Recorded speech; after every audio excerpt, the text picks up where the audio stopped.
Students, আমরা history class 11-এর এসে সম্পূর্ণ চ্যাপ্টার থেকে শর্ট প্রশ্ন দিচ্ছি।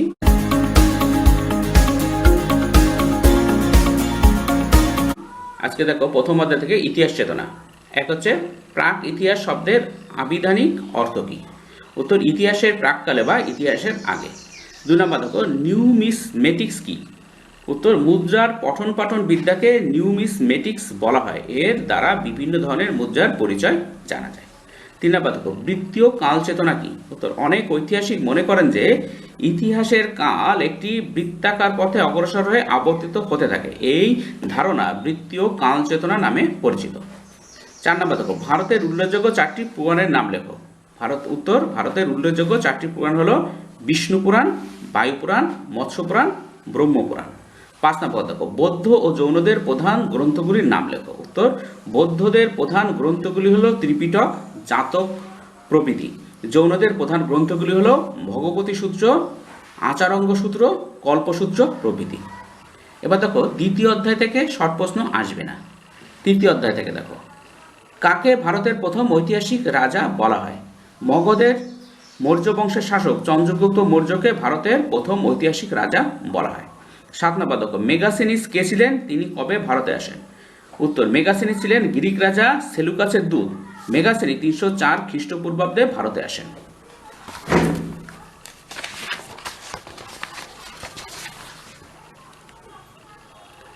এরপর দেখো গুপ্ত বংশের প্রতিষ্ঠাতা কে ছিলেন? উত্তর গুপ্ত বংশের প্রতিষ্ঠাতা ছিলেন শ্রীগুপ্ত।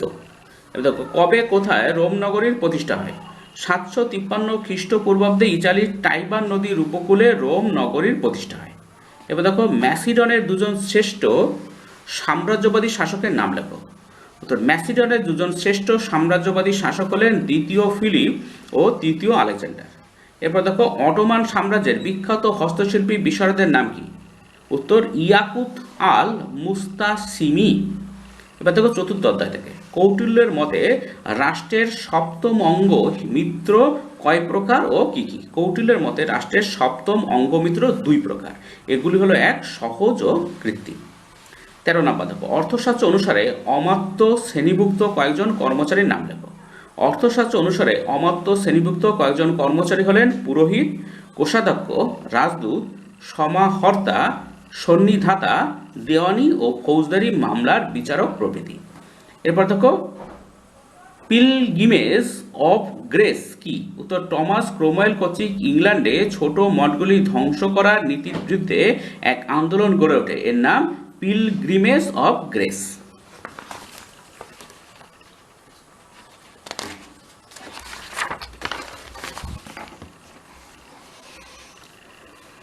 এবার দেখো খোরাজা কারা, এদের কাজ কি ছিল? উত্তর দেখো ইকতাদারদের ফাঁকি রোধের লক্ষ্যে বলবন প্রতিটি ইকতা এক শ্রেণীর হিসাব পরীক্ষক নিয়োগ করেন, এদের নাম হলো খোয়াজা। খোরাজা না, এটা হচ্ছে খোয়াজা, এদের নাম হচ্ছে খোয়াজা। এদের কাজ ছিল ইকতার আয় ব্যয় ও উদ্বৃত্ত অর্থের হিসাব রাখা। এবার দেখো মনসবদারি প্রথার অঙ্গ হিসাবে শওয়ার প্রথা কি?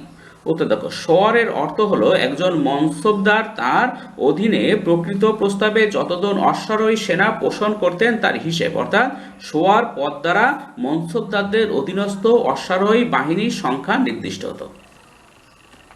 এবার দেখো পঞ্চম অধ্যায় পালি সাহিত্যে উল্লিখিত শ্রেষ্ঠী পাপনিক ও স্বার্থবহ কারা? উত্তর পালি সাহিত্যে উল্লেখিত শ্রেষ্ঠী হচ্ছে ধনী বণিক, পাপনিক হলো ক্ষুদ্র ব্যবসায়ী এবং স্বার্থবাহ হলো ভ্রাম্যমাণ বণিক প্রধান। এবার দেখো এস্টাপেস্টি কি?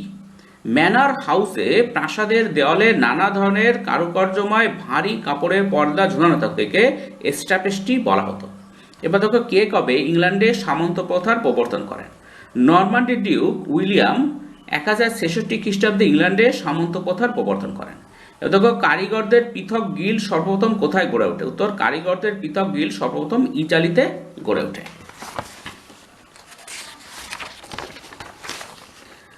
এরপর দেখো স্পার্টার সমাজ কয়টি স্তরে বিভক্ত ছিল কি কি? উত্তর স্পার্টার সমাজ 3টি স্তরে বিভক্ত ছিল, যথা স্পার্টিয়েট, 2 হেলট ও 3 পেরিওকয়। এবার দেখো পঞ্চম শ্রেণী বলতে কাদের বোঝাতো? বৈদিক সমাজে 4টি বর্ণের বাইরে অবস্থানকারী মুচি, মেথর ও অন্যান্য নিম্ন পেশায় নিযুক্ত মানুষদের পঞ্চম শ্রেণী বলা হতো। এবার দেখো পৃথ্বীরাজ রাসো কাব্যটি কে রচনা করেন? পৃথ্বীরাজ রাসো কাব্যটি রচনা করেন কবি চাঁদ বরদাই। এরপরে নেফারতিতি কে ছিলেন? নেফারতিতি ছিলেন মিশরের ফেরাও চতুর্থ আমেনহোটেপ এর পত্নী ও পরবর্তীকালে মিশরের রানী। এরপরে 25 নম্বর, হেলট কারা ছিল? প্রাচীন গ্রিসের স্পার্টায় কৃতদাসদের হেলট বলা হতো। এরা ছিল স্পার্টার সর্বাপেক্ষা নির্যাতিত ও শোষিত শ্রেণী। কৃষিকাজ ও সামরিক দায়িত্ব পালন ছাড়াও এদের রাষ্ট্রের বিভিন্ন কাজে লাগানো হতো। এবার দেখো 26, প্রাচীন ভারতীয় সমাজের কয়েকটি অচ্ছুত জাতির নাম লেখো। প্রাচীন ভারতীয় সমাজের কয়েকটি অচ্ছুত জাতি ছিল ব্রাত্য, নিষাদ, পতিত ক্ষত্রিয় প্রভৃতি। এবার দেখো বৈদিক সমাজে কয়টি বর্ণ ছিল, কি কি? বৈদিক সমাজে 4টি বর্ণ ছিল, যথা ব্রাহ্মণ, ক্ষত্রিয়, বৈশ্য, শূদ্র।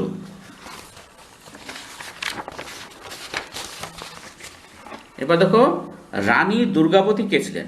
রানী দুর্গাবতী ছিলেন বর্তমান মধ্যপ্রদেশে অবস্থিত গান্ডোয়ানা রাজ্যের রানী।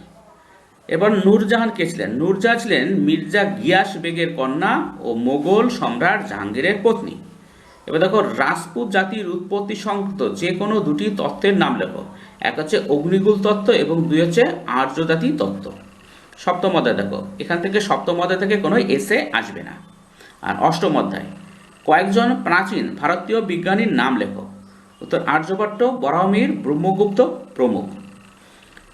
প্রথম দিকের কয়েকজন আধুনিক রসায়নবিদদের নাম লেখো। উত্তর চার্লস বয়েল, হুক, মেও প্রমুখ। এবার 33 নম্বর, কোথা থেকে কিভাবে সিফিলিস রোগ ইউরোপে আসে? আমেরিকা থেকে কলম্বাসের সঙ্গী নাবিকদের মাধ্যমে সিফিলিস রোগ ইউরোপে আসে। এবার 34, কোপার্নিকাসের বিপ্লব বলতে কি বোঝায়? কোপার্নিকাসের মতবাদকে কেন্দ্র করে গড়ে ওঠা বিশ্ব ব্রহ্মাণ্ডের গঠন সংক্রান্ত আধুনিক ধারণা কোপার্নিকাসের বিপ্লব নামে পরিচিত। এরপরে কে মাধ্যাকর্ষণ সূত্র ও অভিকর্ষ সূত্র আবিষ্কার করেন? উত্তর বিজ্ঞানী আইজাক নিউটন মাধ্যাকর্ষণ সূত্র ও অভিকর্ষ সূত্র আবিষ্কার করেন।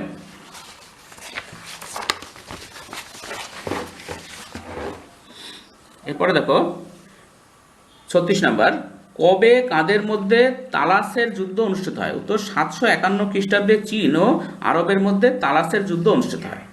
এবার দেখো শারীর স্থান বিদ্যার অগ্রগতির সঙ্গে যুক্ত 2জন ব্যক্তির নাম লেখো। উত্তর ইটালির লিওনার্দো দা ভিঞ্চি এবং বেলজিয়ামের আদ্রিয়া ভেসালিউস।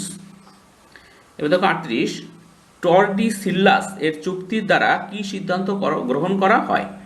টর্ডিসিল্লাস এর চুক্তির দ্বারা আটলান্টিক মহাসাগরের পশ্চিম দিকে স্পেনের এবং পূর্ব দিকে পর্তুগালের নৌ অভিযানের এলাকা বলে চিহ্নিত হয়। এরপরে দেখো কে কবে কঙ্গো আবিষ্কার করেন? উত্তর পর্তুগিজ নাবিক দিয়াগো কাওর 1482 খ্রিস্টাব্দে আফ্রিকার কঙ্গো আবিষ্কার করেন। এরপর দেখো কলম্বাস কবে কোথা থেকে সামুদ্রিক অভিযান শুরু করেন? উত্তর কলম্বাস 1492 খ্রিস্টাব্দে 3রা আগস্ট স্পেনের পালোস বন্দর থেকে 3টি জাহাজ সহ অভিযান শুরু করেন। তারপরে দেখো কে দক্ষিণ মহাসাগরের নতুন কি নাম করেন? উত্তর স্পেনের নাবিক ফার্দিনান্দ ম্যাগেলান দক্ষিণ মহাসাগরের নতুন নামকরণ করেন প্রশান্ত মহাসাগর। এরপর দেখো হার্নান্দো কোর্টেস কে ছিলেন? উত্তর স্পেনের একজন নাবিক, স্পেনের একজন নাবিক যিনি মেক্সিকো দখল করে 1519 থেকে 21 খ্রিস্টাব্দে সেখানকার সুপ্রাচীন আজটেক সভ্যতা ধ্বংস করেন। তিনি হচ্ছেন হার্নান্দো কোর্টেস। তিনি কি করেন? সুপ্রাচীন আজটেক সভ্যতা ধ্বংস করেন। স্টুডেন্টস আজকে এই পর্যন্তই, পরের ভিডিও দেখা হবে। Thank you very much for watching.